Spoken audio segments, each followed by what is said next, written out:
un selfie en una copa, una calavera escondida o un dibujo oculto que cuenta mucho más de lo que creemos. A veces hace falta una lupa para descubrir lo que esconden algunas de las obras de arte más famosas de la historia. Errores y homenajes, intrigas y amores, enseñanzas escondidas. ¿Cuántos secretos esconden algunas de las obras más famosas de la historia? No te pierdas las 5 mejores curiosidades ocultas en el arte.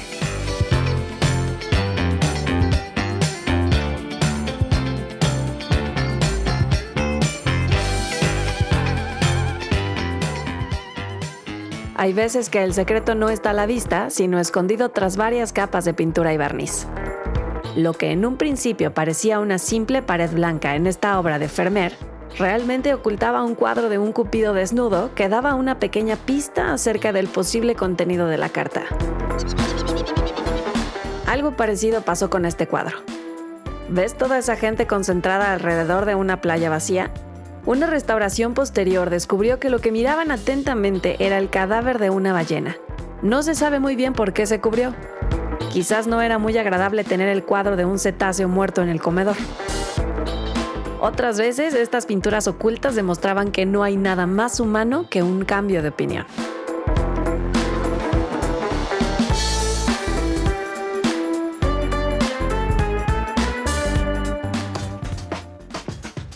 Los proverbios flamencos de Bruegel el Viejo funcionan como una especie de buscando a Wally, pero no es un chico con suéter a rayas lo que tenemos que encontrar en esta pintura, sino refranes clásicos.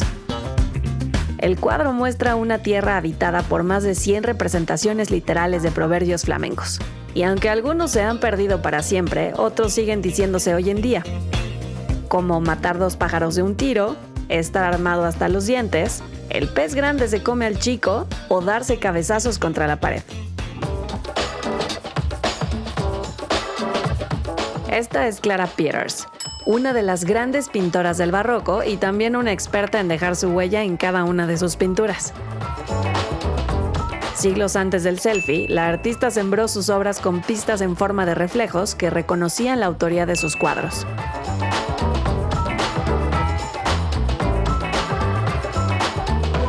No es un secreto que a lo largo de la historia muchos artistas se han inspirado en otros. Hay veces que es más evidente, como esta copia que Rubens realizó del Adán y Eva de Tiziano. De Tiziano también sacó inspiración Manet, que pintó su Olimpia basándose en la Venus de Urbino del pintor italiano, quien a su vez se inspiró en la Venus dormida de Giorgione. Y ya en el siglo XX no podemos olvidarnos de la habitación más famosa de la historia y su versión pop. Lichtenstein pintó una habitación similar a la de Van Gogh, pero adaptada a la perfección a los ritmos del siglo XX, con sillas contemporáneas y camisas blancas de hombres de negocios.